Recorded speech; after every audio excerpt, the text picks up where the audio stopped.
All right, buckle up, because today we're taking a deep dive into some truly compelling source material. It really unpacks the complex tapestry of American identity and struggle. We've got a fascinating collection of articles and notes here, all centered around this powerful personal memoir that resonates, far beyond just one individual story. Our mission today, like always, is to take your provided sources, and in this case, it's a deep exploration of J.D. Vance's Hillbilly Elegy, and really pull out those essential nuggets of knowledge. We're aiming to give you that shortcut to being truly well-informed, maybe uncovering some surprising facts, and making sense of a topic that honestly might seem pretty dense at first glance. Indeed. Yeah, today we're sort of navigating a journey through personal history, but also through cultural shifts and these stark socioeconomic realities. And what we're finding offers some profound insights, really, into a segment of America that's often misunderstood. We'll explore the author's roots, the challenges faced by his family and his community, and the profound transformations he went through, all to help you understand not just what happened, but maybe more importantly, why it matters and what it illuminates about these broader societal issues. We'll be focusing today on the entire arc of the author's narrative. So from his early life, his family's migration, right through his really transformative experiences, and then finally his reflections on the path forward and the enduring questions it all raises. The world of the Hillbilly Elegy, an unvarnished look. Okay, let's dive right into this remarkable narrative. So the author, J.D. Vance, he doesn't start his story by, trumpeting these extraordinary achievements. Instead, he tells us he's achieved something quite ordinary for most people, but something almost miraculous for someone from his background. He grew up in the Rust Belt, right?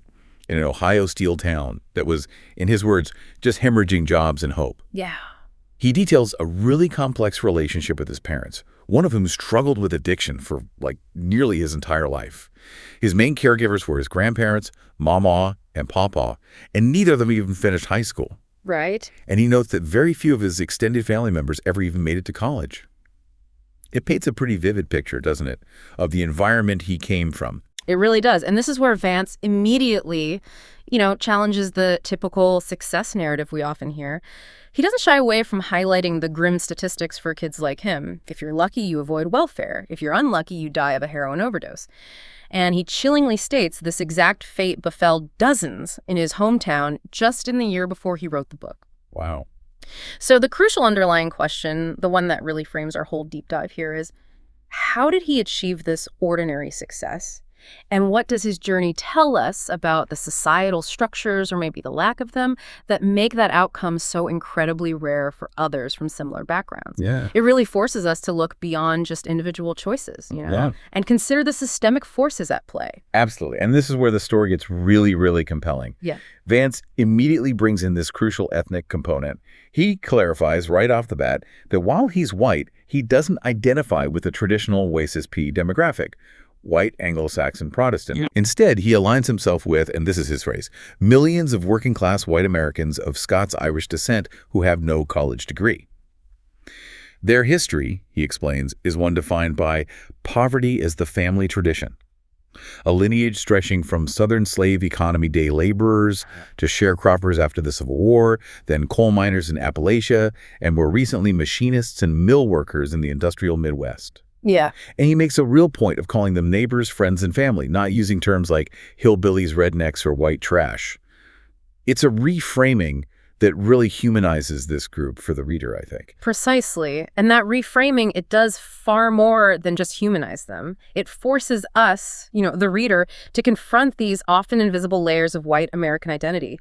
It reveals these deeply rooted subcultures with their own histories of poverty, migration, and really unique cultural traits that just defy easy categorization. Vance quotes an observer who noted the Scots-Irish have consistently blown my mind as far and away the most persistent and unchanging regional subculture in the country. They possess these profoundly strong traits: an intense loyalty, a fierce dedication to family and country, unwavering self-reliance. But then there's this deeply problematic flip side, a profound distrust and dislike of outsiders or people who are different. Right. Whether that difference is how they look, how they act, or maybe most importantly, how they talk. This points to a powerful cultural insulation that, maybe it's protective in some ways, but it ultimately hinders adaptability and openness in a world that's changing so fast. It raises that important question, doesn't it? How does such deep cultural cohesion impact a community's ability to evolve and, thrive?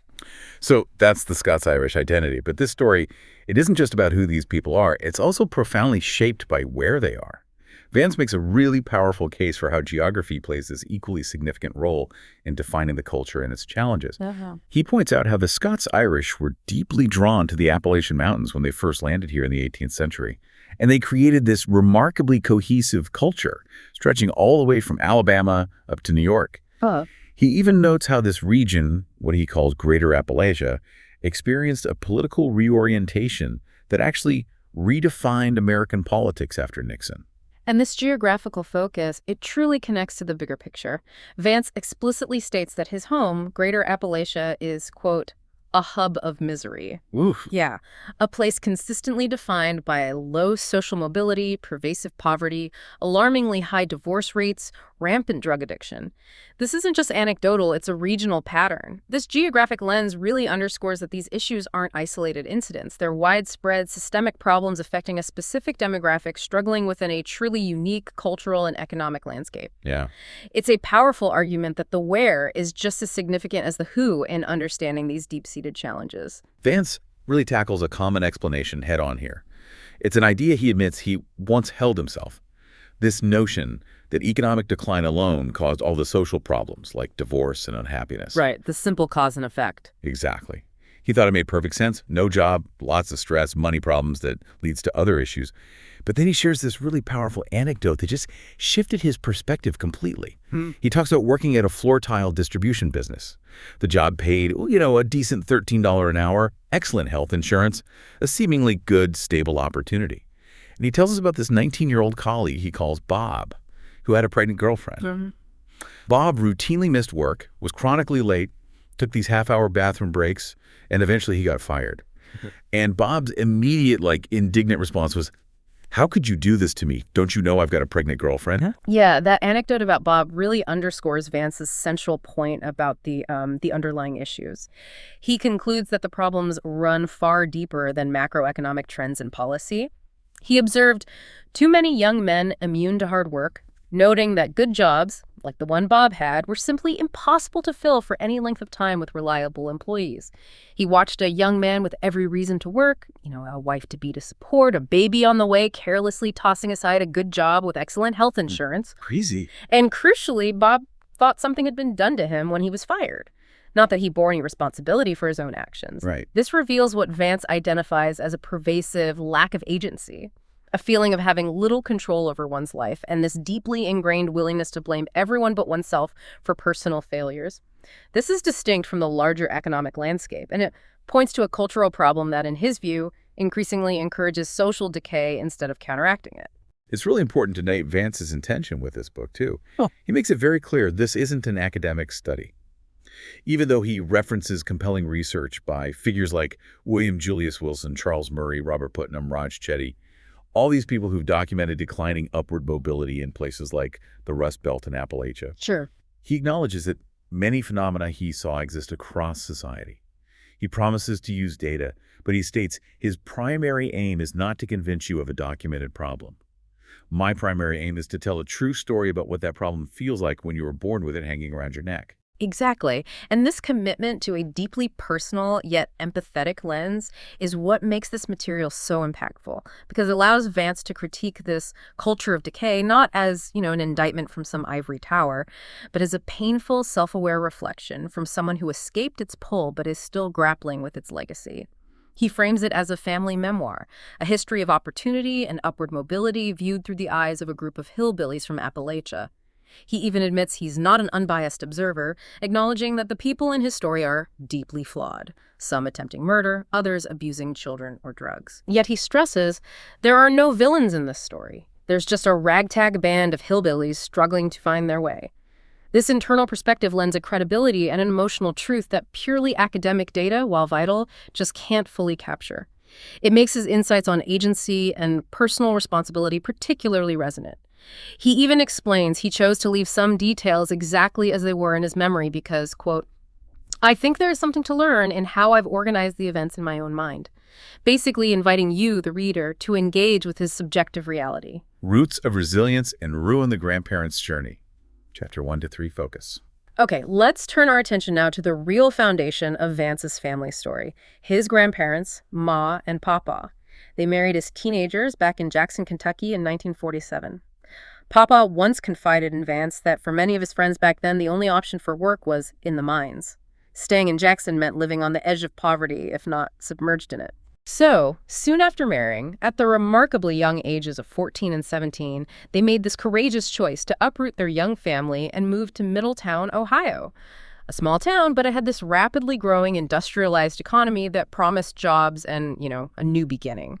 But it wasn't just the simple, planned move for better prospects, though. Vance reveals this deeply impactful family secret through Mamaw's best friend, Bonnie South. Papa, at 16, had apparently cheated on Bonnie with 13-year-old Mamaw, resulting in a pregnancy. Whoa. Yeah, this scandalous situation added immense pressure from an intimidating, grizzled war veteran great-grandfather and these formidable Blanton brothers who, Vance notes, had already earned a reputation for defending Mamaw's honor. Right. There was also this interconnected group of gun-toting hillbillies who immediately knew all about Bonnie Blanton's pregnancy.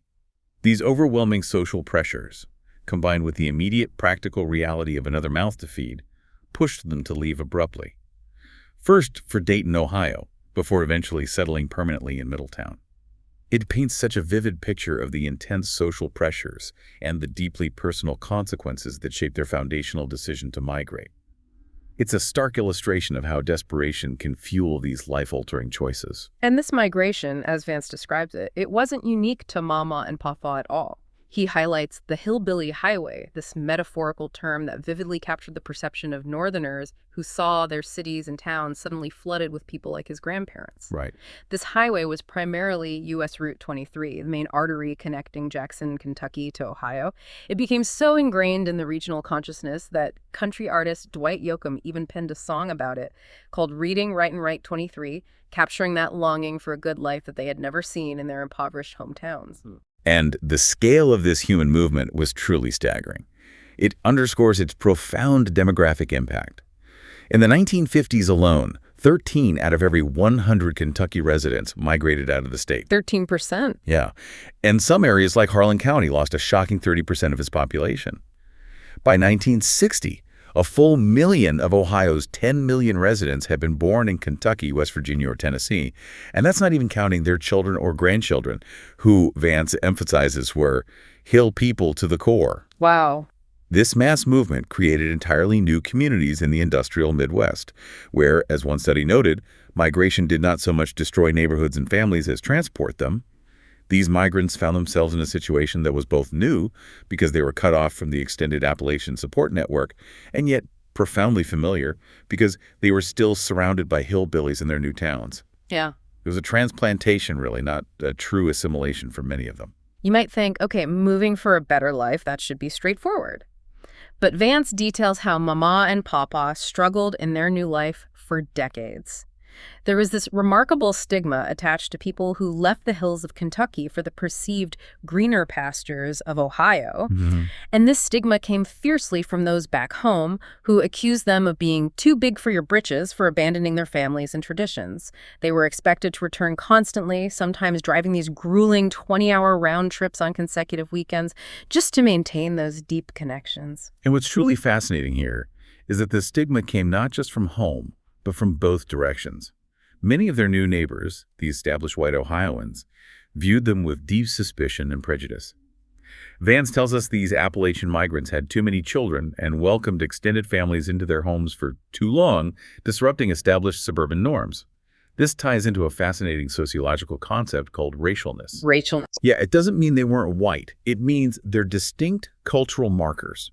Their dialect, their customs, their perceived poverty, their perceived lack of sophistication were racialized by the established northern white population. Ah, I see. They were treated with a suspicion and prejudice often reserved for non-white immigrant groups. It really challenges the idea of a monolithic whiteness and highlights how social class and cultural identity can be perceived through a racialized lens, even within the same racial group. That makes sense. The anecdote about Papa's mail carrier friend slaughtering chickens in his backyard and Momo's absolutely vitriolic reaction to fucking zoning laws when the city ganged up on him It perfectly illustrates this deep cultural clash and the struggle for acceptance that defined their early decades in Ohio. Vance really doesn't shy away from the harsh, chaotic realities of his grandparents' marriage either. Papa was, by all accounts, a violent drunk. And Mama, in turn, was a violent non-drunk who channeled her frustrations into this sort of covert war against him. He details her startling tactics.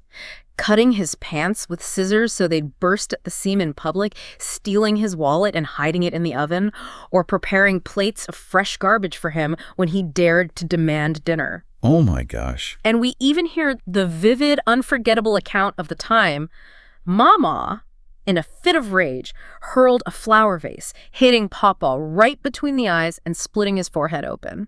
It paints a picture of intense, often explosive domestic conflict. And this raises an important question, doesn't it, about the hidden costs that cultural isolation and the coping mechanisms developed within these communities. Because they were hill people, they felt they had to keep their two lives separate. No outsiders could know about the familial strife. And outsiders, Vance clarifies, was defined very broadly. It even included their own children. He recounts a poignant example. How Aunt Wee, as a child, was made to hide a black eye from her brother Jimmy after Papa accidentally hit her during a particularly violent fight. Despite this intense turmoil and constant conflict, Mama and Papa, ironically, maintained this measured optimism about their children's futures. They believed that if they could achieve middle-class comfort, their children would go even further. This deeply naive attitude, as Vance notes, had profound and often negative effects on all three children, masking the generational trauma that would echo for decades. As J.D. would later discover in his own life, this constant conflict had hidden long-term implications, essentially hardwiring certain responses that would affect his mother, his sister, and even himself down the line. But despite the pervasive violence and instability in the household, some of Mama and Papa's children did manage to find their way. Uncle Jimmy, for example, he embodies this resilient spirit. He worked through night school, diligently pursuing an education after his day job, and ultimately landed a sales position with Johnson & Johnson. Became the first in the family to have what Vance calls a career rather than just a job. Yeah, that's a key distinction. And similarly, Aunt Lori, after being trapped in an abusive marriage, by the age of 30 was working in radiology and had found a good husband. A man whom Mama, in this rare moment of unequivocal approval, declared she would follow him if they ever divorced, indicating how solid he was. These are critical inflection points for the family, aren't they? They highlight the individual paths to making it, despite immense challenges. However, Bev, Vance's mother, she didn't fare so well, a promising student, but she got pregnant at 18, significantly delaying her college plans. After high school, she married, but as Vance subtly notes, settling down wasn't quite her thing. Perhaps because she had unconsciously learned the lessons of her childhood all too well regarding conflict and drama. She filed for divorce at 19, becoming a single mother with no degree, no husband, and a little girl, Lindsay. This really sets the stage for the unstable, often chaotic environment Vance himself grew up in, and those generational patterns of relationship instability and conflict that would continue to challenge the family for years to come, despite the individual successes of her siblings. A shifting landscape Middletown in the author's youth, chapter 4 to 6 focus. Okay, so Vance was born in late summer 1984, and that year marked a curious political shift for his pawpaw, who cast his first and only Republican vote for Ronald Reagan, famously saying, "I never liked Reagan much, but I hated that son of a bitch Mondale." Classic Papa. Right. At that time, Middletown itself largely seemed the same as when his grandparents first arrived decades earlier. It was once, Vance recalls, a really fine community, often compared favorably to successful suburbs like Shaker Heights or Upper Arlington. But, he observes, the writing was on the wall. A gradual, insidious erosion of its former glory had already begun. And this paints a truly stark picture of industrial and community decline. Downtown Middletown, which had once been this bustling shopping center with vibrant restaurants and bars dating back before World War II, had by Vance's youth become little more than a relic of American industrial glory. Very. He describes empty storefronts like Kmart, local grocers like Dillman's having closed their doors, replaced by this depressing parade of Arby's, discount stores, Chinese buffets, pawn shops and cash for gold stores with their hideous yellow and green signs along with boarded up windows now defined the heart of downtown. Even the opulent Sword Mansion, once a grand symbol of wealth, sold for a mere $225,000, about half what a decent apartment costs in D.C., and its street became a meeting spot for druggies and dealers. This visual decay reflects rising residential segregation, where bad neighborhoods have spread to the suburbs, trapping poorer white homeowners due to declining property values and high moving costs. Escape became increasingly difficult. AK Steel, the result of that merger between Armco and Kawasaki, became this potent symbol of manufacturing struggles and the changing economic tide. Armco built this fucking town, Mamaw used to say, and she wasn't exaggerating. No. It funded parks, schools, and most importantly, employed thousands who earned a good wage despite a lack of formal education, providing that pathway into the middle class. Papa, Vance tells us, took immense pride in knowing Armco made the steel for old Fords and Chevys, that tangible connection to American industry. But what's fascinating here is the generational shift in both ambition and perception, and this profound cultural disconnect. While Armco was truly an economic savior for his grandparents, providing not just steady income, but a sense of pride and a clear path to middle-class entry, Right. Vance and his friends, they had no ambition to work there. As small children, they dreamed of being astronauts or doctors, not steelworkers. They took Armco's existence and its opportunities completely for granted. He notes that even at Roosevelt Elementary, where, thanks to Middletown geography, most people's parents lacked a college education, no one wanted to have a blue-collar career and its promise of a respectable middle-class life. It highlights this critical disconnect, where the promise of a respectable, dignified blue-collar life, once coveted, was now overlooked. Yet there's no clear path or understanding of how to achieve white-collar work.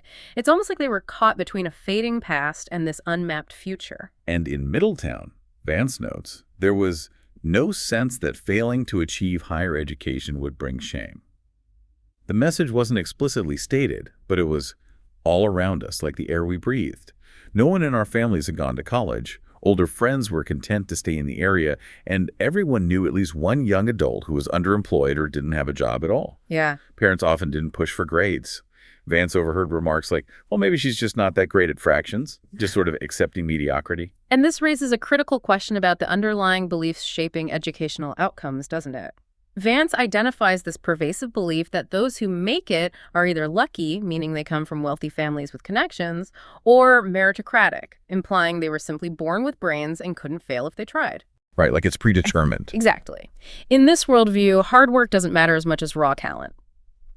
He contrasts the rhetoric of hard work, which was deeply valued, with the reality that 30% of young men in his community worked fewer than 20 hours a week, but would vehemently claim otherwise, often due to part-time work and skill mismatches. He recounts a powerful anecdote from first grade. He was proud of solving 50 minus 20, but then another student announced 10 times 3, and he had no idea what that even meant. He felt profoundly stupid and certain his ignorance was rooted in some failure of character. Ouch. It's a poignant moment. It illustrates the massive ignorance about how to achieve white-collar work and the unspoken competition for future success that he was completely unaware of until much later. It's a powerful insight into those hidden disadvantages faced by these kids. Vance's early life was also profoundly marked by instability, especially what he describes as the revolving door of father figures. After his biological father, Don Bowman, gave him up for adoption to his mother's first husband, Bob, his mother cycled through a series of other partners, Steve, Chip, Ken. He hated the constant disruption this caused, even though he says he never felt mistreated by any of them. His older sister, Lindsay, displayed this deep skepticism towards all these men, knowing instinctively that at some point they'd be gone. And what's truly fascinating and deeply tragic here is the unintended yet profound lesson imparted by this persistent instability. You can't depend on people. Yeah. Lindsay explicitly states the takeaway she absorbed. I learned that men will disappear at the drop of a hat. This lack of consistent, stable male presence, despite his mother's well-meaning but ultimately failed intentions to find father figures, meant that JD learned little else about what masculinity required, other than drinking beer and screaming at a woman when she screamed at you. This emotional chaos extended beyond their immediate home. JD and his friend would hide in their bedrooms when his friend's parents screamed. Pawpaw would comment on the constant, noisy conflicts from neighbors.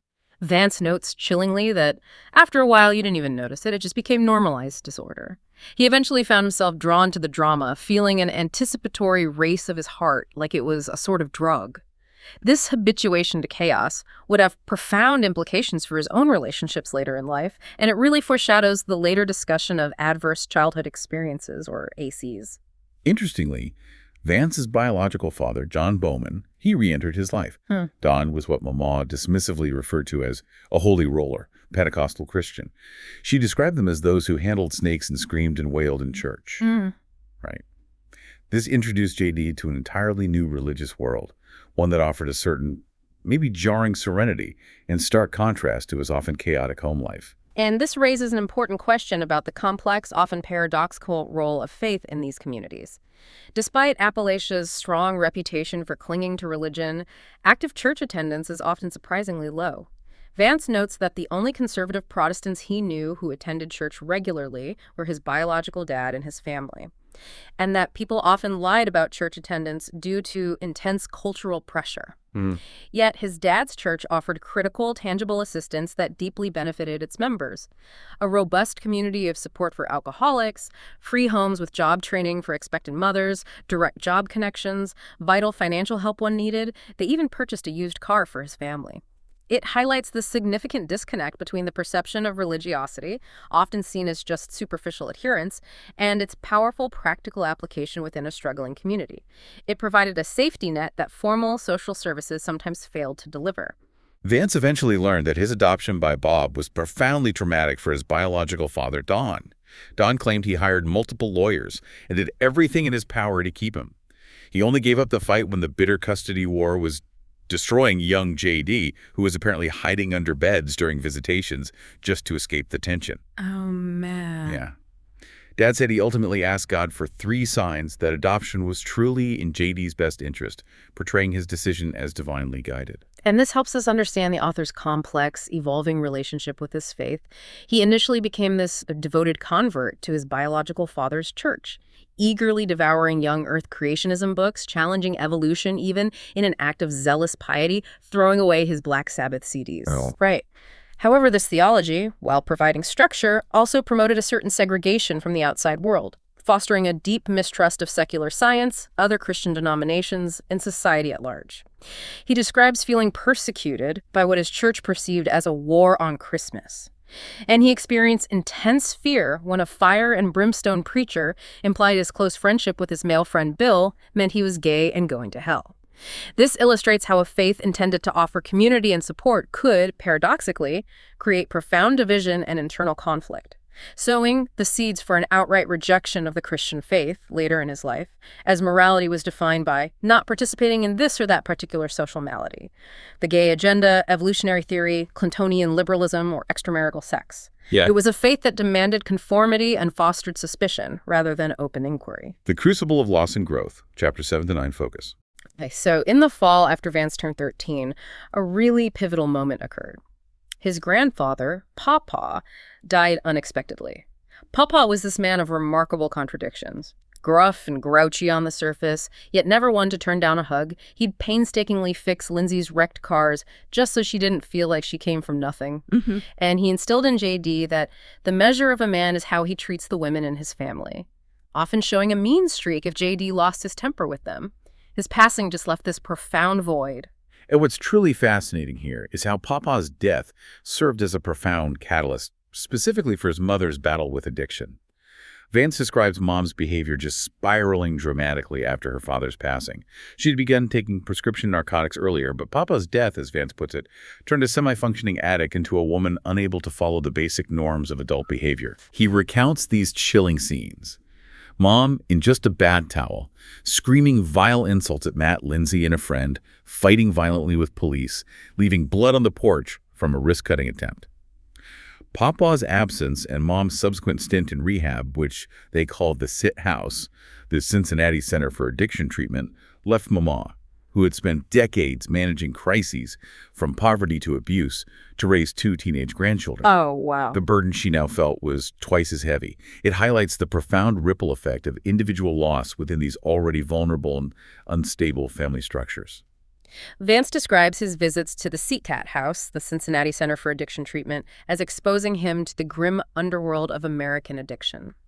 In the group family sessions, his mom tried to explain her drug use, saying she used drugs to escape the stress of paying bills and to dull the pain of Papa's death. He and Lindsay were even told by therapists that standard sibling conflict, their normal arguments, made it more difficult for Mom to resist temptation, sort of implying a shared responsibility. Which raises that important question again about the interplay of personal responsibility and systemic issues in addiction. Vance notes his mom's new vocabulary from rehab, regularly reciting the Serenity Prayer, viewing addiction as a disease. At 13, he found this patently absurd. He deeply resented the idea that she wasn't fully accountable. However, he does acknowledge that later research does indeed reveal a genetic disposition to substance abuse.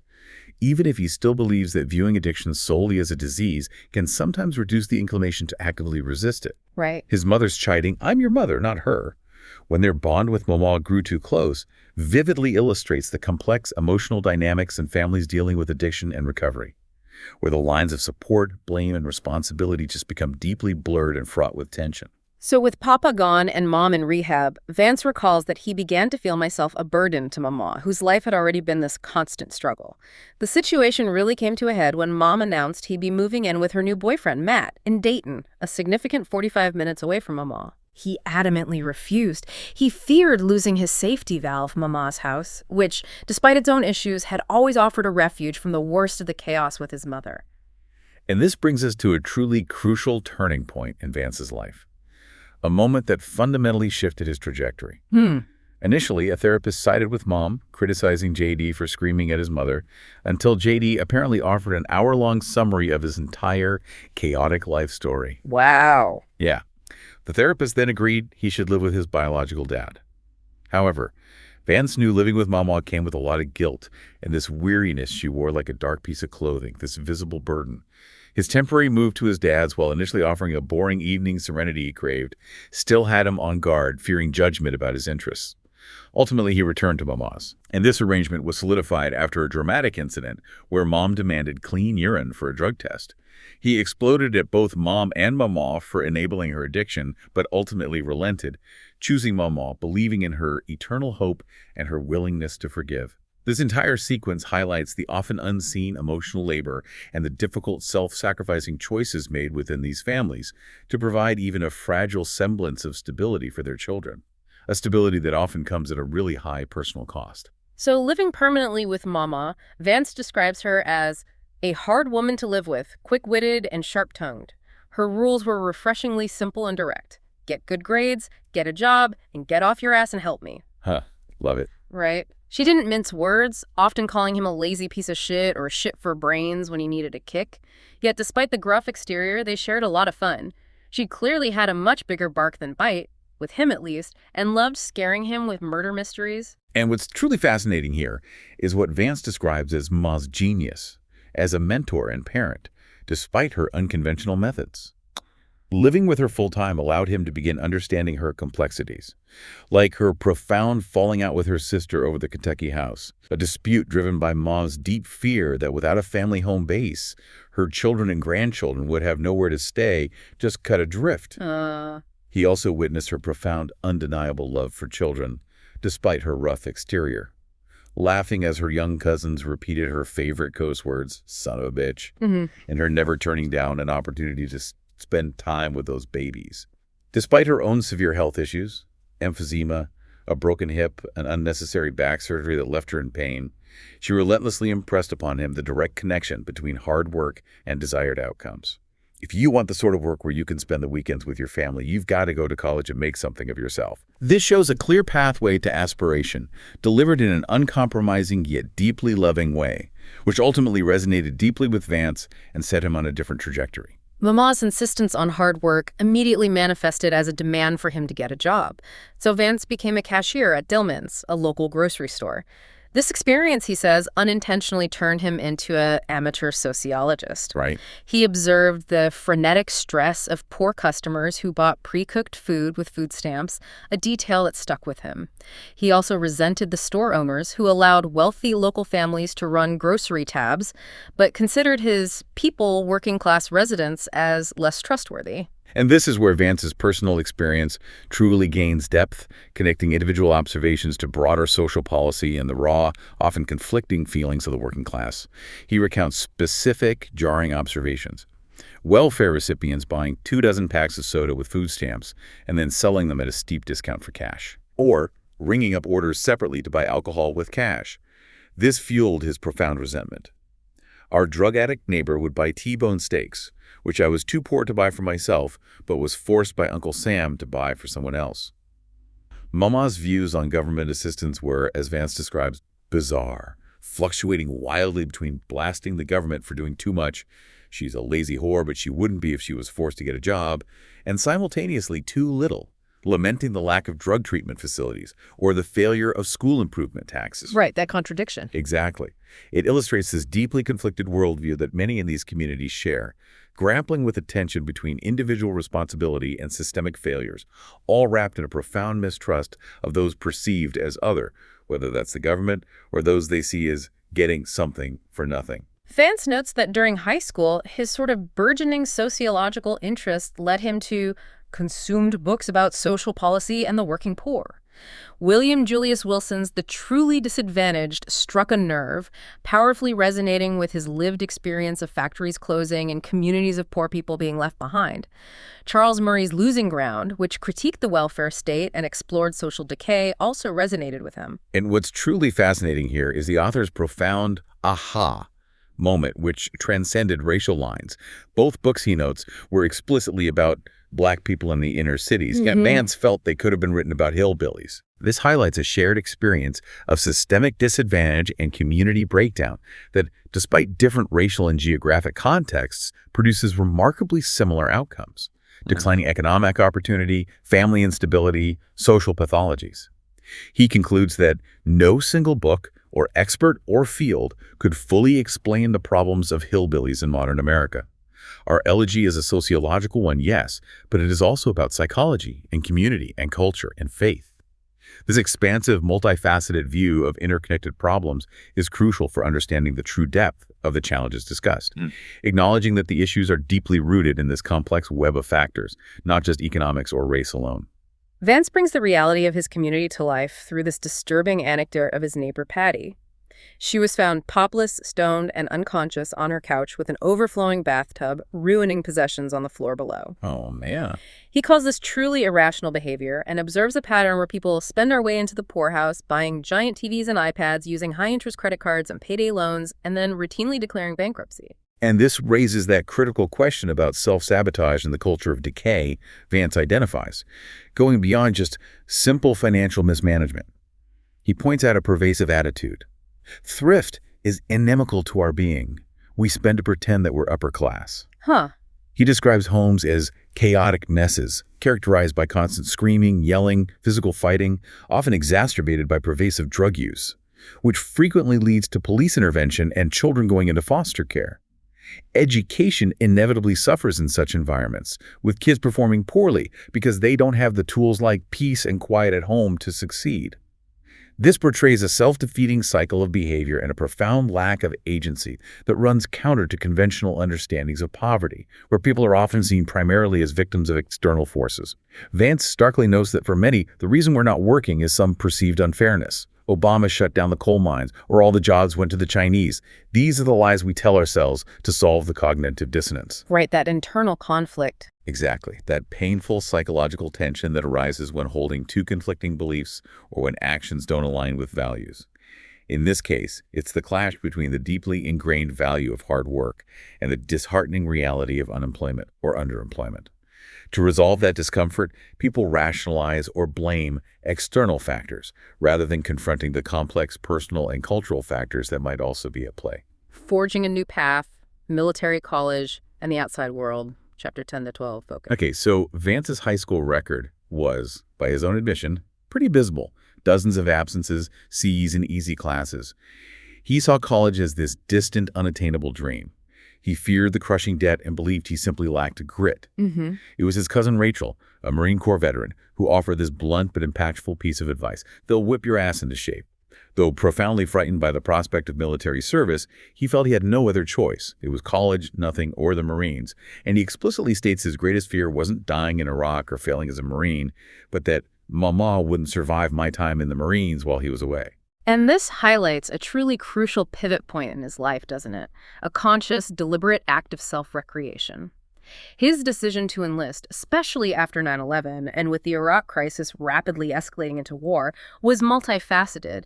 It was certainly about gaining financial freedom via the GI Bill, but more fundamentally, it was about becoming the person I wanted to be and shedding that learned helplessness that had characterized his youth. Yeah. That learned helplessness being that psychological condition where you believe your choices have no effect on the outcomes, leading to passivity.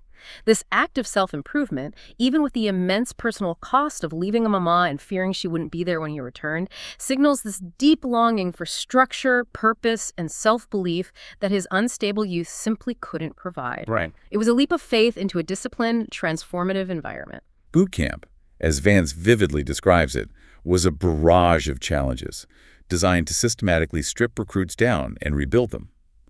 From the first day on the famed Yellow Footprints, he was stripped of individuality, referred to only as this recruit, never I, and constantly reminded he was worthless until he earned the sacred title Marine. Intense. Yeah. His out-of-shape body was pushed to its absolute limits, enduring grueling physical and mental trials. But throughout it all, Mamaw's letters, received a half dozen each night, were his lifeline, reassuring him that she was proud and knew he wouldn't give up. And what's truly fascinating here is the profound psychological transformation that took place, directly combating that learned helplessness. The Marine Corps taught him learned willfulness, actively building self-belief and agency with every physical and mental challenge overcome. He went from fearing climbing a 30-foot rope to doing it effortlessly with one arm, from never running a mile to completing 3 miles in a remarkable 19 minutes. The drill instructor's relentless mantra, if you're not puking, you're lazy, instilled giving it your all as an ingrained way of life, a deep commitment to effort. Wow. This rigorous, disciplined environment systematically replaced his self-doubt with the conviction that he could do it, providing a foundational internal grit for his future academic and professional success. It also taught him practical life skills he'd never learned: balancing a checkbook, thinking strategically about major financial decisions like buying a car or securing a loan, skills often taken for granted in more stable upbringings. So after his military service, Vance arrived at Ohio State in 2007 with this incredible sense of invincibility instilled by the Marines. His new scheduled classes 4 days a week, never before 9:30 a.m., felt like a piece of cake after the relentless discipline of military life. Yeah, perspective. Totally. He notes this stark personal contrast. He had nearly failed out of high school, earning D's and F's in English I. But now, paying his own bills and keenly aware of the stakes, he earned, as in every class, at his state's flagship university. And this truly emphasizes the transformative power of external structure combined with a newly forged internal grit and a clear sense of purpose. He recognized Ohio State as put up or shut up time. He knew he wanted to go to law school and needed exceptional grades and an excellent LSAT score to achieve that dream.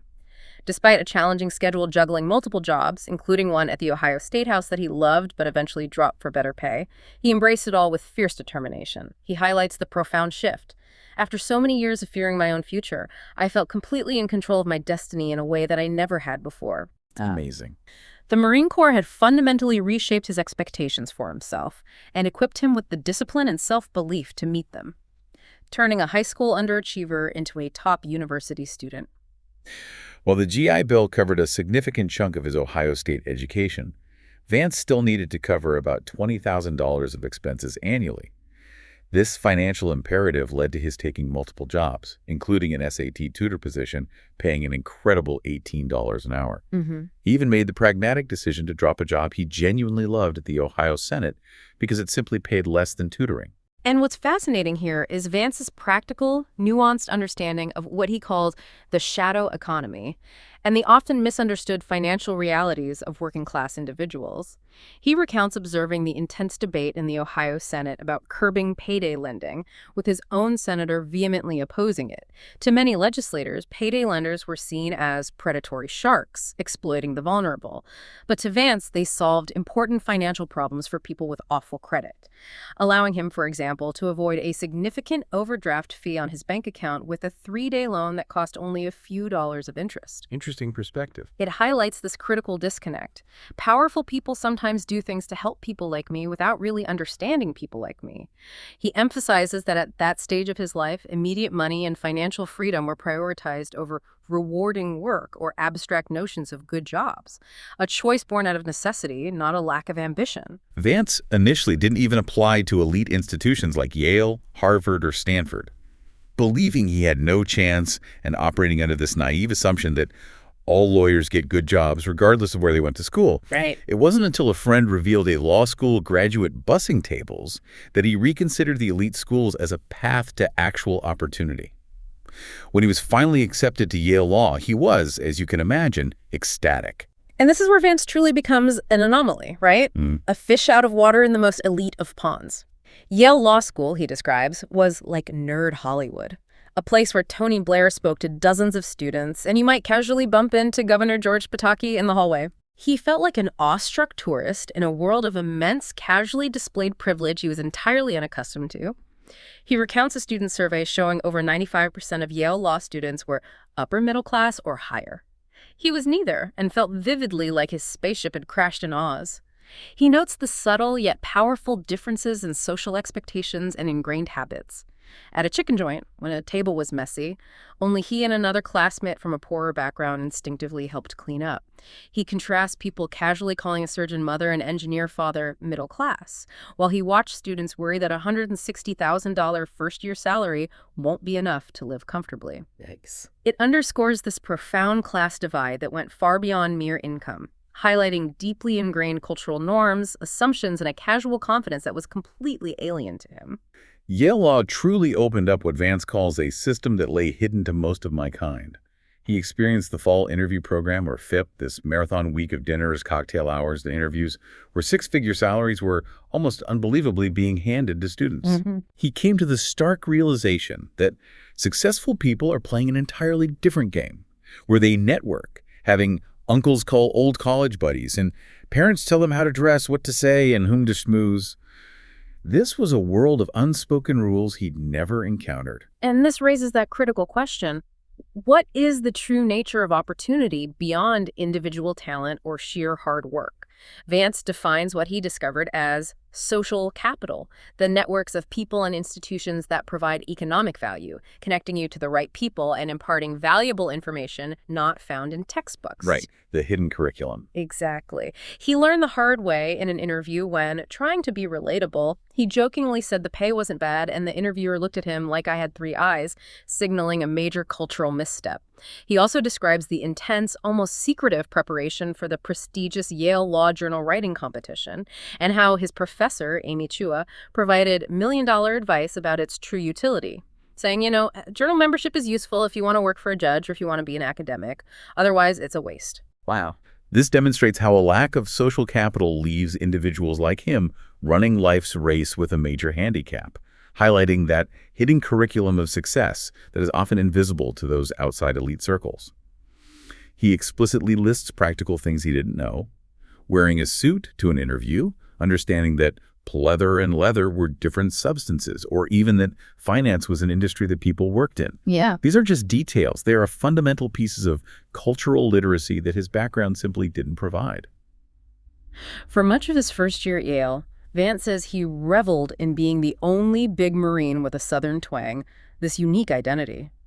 But as acquaintances became friends and he grew more comfortable in his new life, he became less comfortable with the lies I told about my own past, like pretending his mom was still a nurse. He describes a painful moment where he had to choose his identity.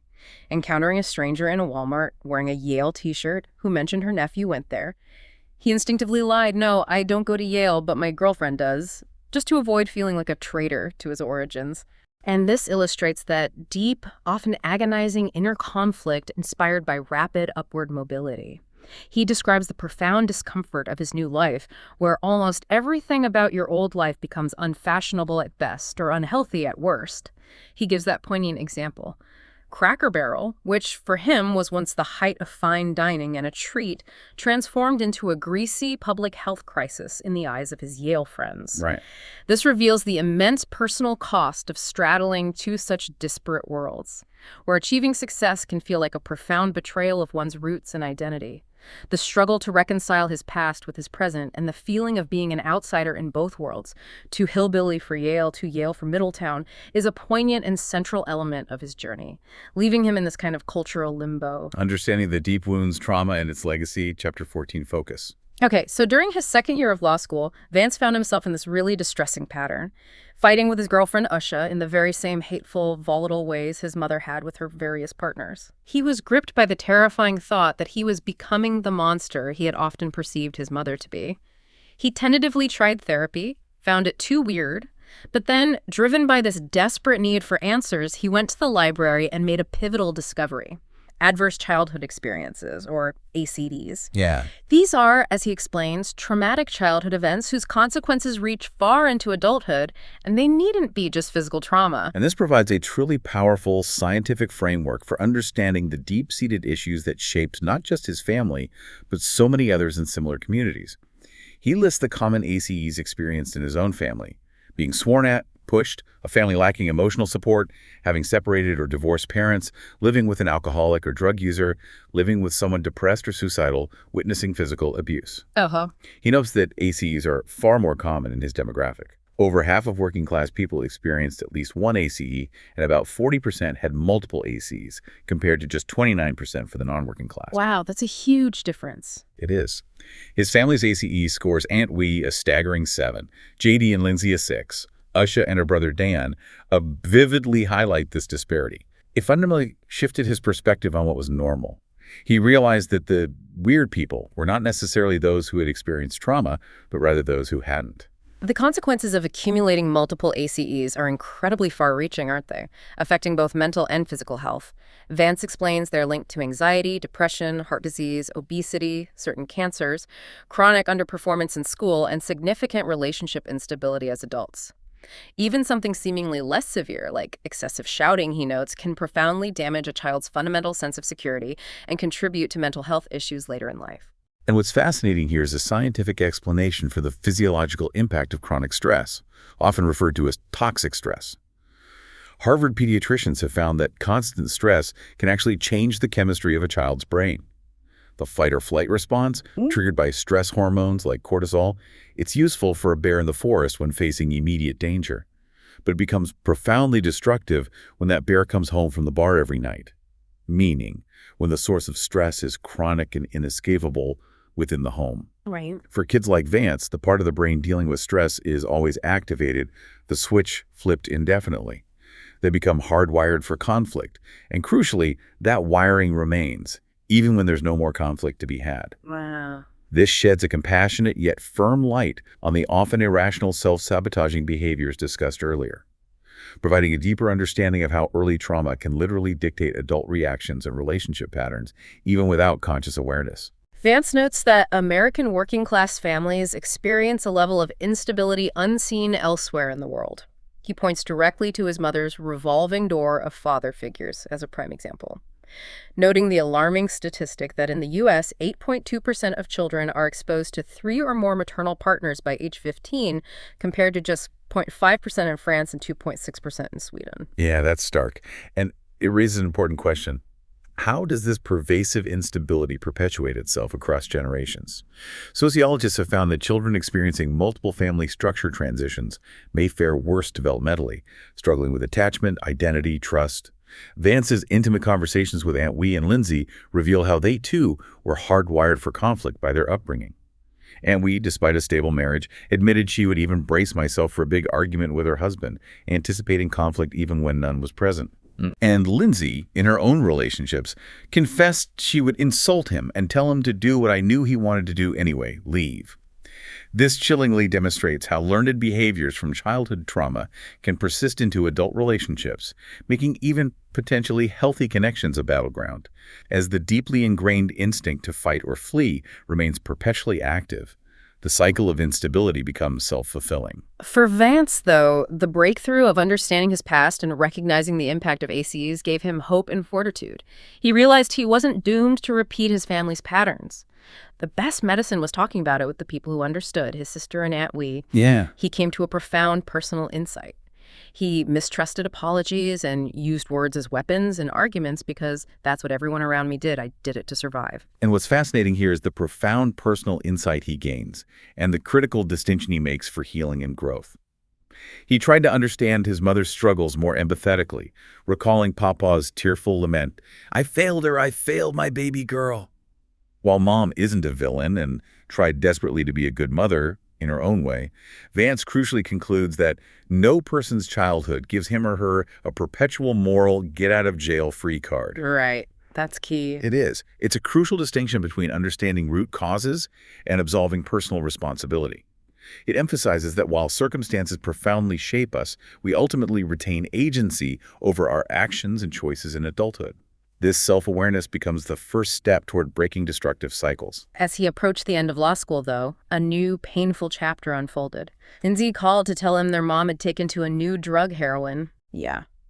He describes feeling a cloud hanging over me for weeks, this familiar despair. Despite his remarkable success and the distance he had traveled, he was unsure whether people like us can ever truly change, whether the deep-seated patterns of addiction and chaos could ever truly be broken. And this is a deeply poignant moment, isn't it? Connecting his personal journey back to the profound, lingering questions about societal mobility and the enduring impact of trauma and addiction on individuals and families. He recounts his graduation from Yale Law, a milestone event with Justice Sonia Sotomayor speaking, and how his family, a large contingent of 18, including his cousins and Usha's family, traveled to celebrate with him. Even though Mom wasn't there, she wasn't using drugs at that precise moment, offering this fragile sense of peace amidst the underlying anxiety. For Vance, being a hillbilly meant sometimes not knowing the difference between love and war, or persistent internal and external conflict. This brings us full circle to the ongoing struggles that define his identity, despite his remarkable upward mobility, leaving the question of whether deeply ingrained patterns can truly change as a powerful, open-ended one. Hope and the path forward conclusion, Chapter 15, Focus. Okay, so Vance vividly describes this scene near the very end of the book. He's at a sleazy roadside motel in Middletown, booking a room for his homeless mother. She had relapsed to stolen family heirlooms, been kicked out. Ugh. He had sworn to myself that I'd never help Mom again, a vow made out of sheer frustration and exhaustion. But as he was exploring the Christian faith again, he realized his own childhood wounds never truly heal, compelling him to act. And this illustrates the cyclical, tenacious nature of these problems and the profoundly messy reality of interventions, demonstrating that upward mobility doesn't cleanly separate one from their past. The ties that bind remain. He drove an hour each way at 11 p.m. to prevent her homelessness, devising a plan reminiscent of Mamaw and Papa's plans to get her back on her feet, knowing the struggle was far from over. This highlights that upward mobility is never clean-cut, and that the world he left always finds a way to reel me back in. Yeah. It raises an important question. What can truly solve these problems if solutions, as most understand the term, quick fixes or one-off interventions, don't really exist? The struggle, he implies, is ongoing, demanding persistent personal engagement. A friend of Vance's who worked in the White House offered this pragmatic, maybe sobering perspective on these entrenched issues, telling him the best way to look at this might be to recognize that you probably can't fix these things. They'll always be around, but maybe you can put your thumb on the scale a little for the people at the margins. This idea of putting your thumb on the scale really resonated deeply with Vance. And Vance truly highlights the many thumbs that were put on his own scale throughout his life. Crucial individual interventions that made all the difference. He credits his grandparents' constant presence, the caring men who stepped in, his mom for instilling a love of education early on, Lindsay's protection, Aunt Wee and Dan opening their home to him. He explicitly states, "Remove any of these people from the equation, and I'm probably screwed." He shares Jane Rex's story, a working-class woman who became the first in her family to attend college, attributing her success to a stable family, and seeing enough of the world to dream big through role models. His cousin Gail's story is another powerful example. Despite her father leaving and her family disowning her for having a black baby as a teenager, she embodied the resilient hillbilly spirit, working her way up from a single mom with no support to a successful life, guided by the belief instilled by her parents that we could do anything we wanted. Amazing stories. They are. These compelling anecdotes underscore the critical role of personal interventions and resilient individuals, often more impactful than large-scale, impersonal policies alone. Vance references that groundbreaking study by Raj Chetty and other economists on opportunity in America, which found a stark reality. A poor kid's chances of rising economically were far lower than most of us wanted to believe. Yeah, depressing data. The study confirmed that opportunity was not spread evenly, with the South, the Rust Belt, and Appalachia struggling the most to provide pathways to upward mobility. Which brings us to important policy considerations that Vance extracts from this research. Chetty's study points to the prevalence of single parents and income segregation as key factors explaining the uneven distribution of opportunity. Vance, drawing from his own experiences, advocates for policies built on a deeper, more empathetic understanding of these barriers. He criticizes the current social services system, which, at 12 years old, treated him as an obstacle to overcome, fearing foster care with untrained grandparents. He also argues against Section 8 vouchers, creating little enclaves of concentrated poverty, citing a teacher's view that lower-income kids with those who have a different lifestyle model start to rise up, suggesting integration is key. However, he cautions that some problems, like working-class boys associating school with femininity and seeing good grades as sissy, may not be amenable to the proverbial thumb of government policy. They might require a deeper cultural shift. Vance reflects powerfully on the lack of heroes in his culture, too. From politicians to military figures, astronauts, he describes how many in his community view Barack Obama as an alien. Not, he clarifies, due to skin color, but because his brilliant Ivy League, sophisticated background bore no resemblance to their lives. They resented Michelle Obama telling them what to feed their children, not because we think she's wrong, but because we know she's right. This deeply felt accusation of hypocrisy from those who hadn't walked in their shoes. And this connects to a profound skepticism in institutions and a feeling of deep alienation from the political and cultural mainstream. He notes the pervasive spread of internet conspiracy theories, the U.S. government's role in 9/11, Obamacare microchips, Obama martial law. And he identifies a cultural movement to blame problems on society or government. The right's rhetoric often reinforces this, telling people it's not your fault that you're a loser, it's the government's fault. This leads to profound pessimism. Wow. Working-class whites are the most pessimistic group about their children's economic future. Wow. Vance, now an outsider in Middletown due to his optimism, stresses that his biological father's question about Yale law, did you pretend to be black or liberal, shows how low the cultural expectations of working-class white Americans have fallen. This deeply ingrained cynicism and mistrust of external institutions becomes a significant barrier to both personal and community progress. For nearly 2 decades, Vance suffered from this recurring nightmare. He was trapped in a treehouse, his mother charging towards him with rage, and Mamaw and Lindsay abandoning him below. He'd consistently wake up right as she was about to grab him, never reaching a resolution. And this nightmare is such a powerful, deeply personal metaphor for his journey and the learned helplessness he experienced throughout his chaotic childhood. A few weeks after law school, he had the dream again, but with a crucial, symbolic difference. He was no longer the victim. This time, he was the monster, chasing his innocent dog, Casper. He felt Casper's terror and his own deep shame, but in a moment of profound personal agency, instead of throttling him, he hugged him. He woke up feeling relief at having controlled my temper, and finally broke the cycle of the dream. It symbolizes his learned willfulness, his ability to break ingrained cycles of conflict and rage, and his full embrace of personal agency. It's about taking ownership of his reactions and his future, embodying the change he wishes to see in himself and, by extension, in his community. He had transformed from a helpless victim to someone in control of his own internal landscape. Vance concludes his memoir with the poignant story of Brian, a young man who reminds him vividly of his 15-year-old self. Brian's mother also struggled deeply with narcotics, and he has a complicated, often painful relationship with his father. Despite having a supportive extended family, Brian's hope of a normal life evaporated long ago. Vance recounts a small, heartbreaking detail. Brian was hungry at a fast food restaurant, but felt uncomfortable asking for more fries. A subtle yet powerful illustration of the deep-seated impact of his challenging upbringing. And this brings the deep dive right back to the present and the future, rounding the broader discussion in an individual, ongoing struggle, demonstrating that these challenges persist. Brian's mom died unexpectedly, and Vance notes that people like them often don't lose contact with parents because they don't care, but rather to survive their chaos. He emphasizes that Brian's chance lies not with abstract policy, but with the people around him, his family, and the broad community of hillbillies. This becomes a direct, powerful call to action. We hillbillies must wake the hell up. Yeah. It's about empowering individuals, fostering supportive church communities, neighbors providing emotional and spiritual support. Vance leaves us with a profound thought.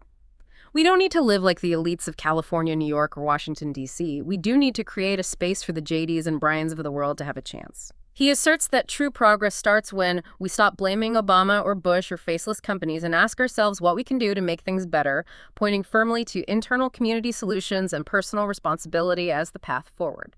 Outro. So what does this all mean?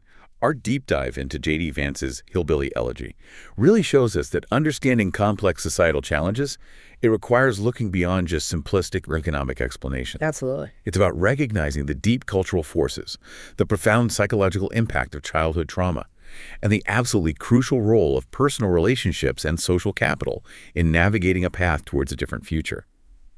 You now have, hopefully, a comprehensive understanding of the personal, cultural, and policy dimensions of this powerful American story, offering an unvarnished look at a reality often ignored. And this journey through Hillbilly Elegy reminds us that true understanding often begins with empathetic, unvarnished insight into the experiences of others. And it raises an important question for you to consider.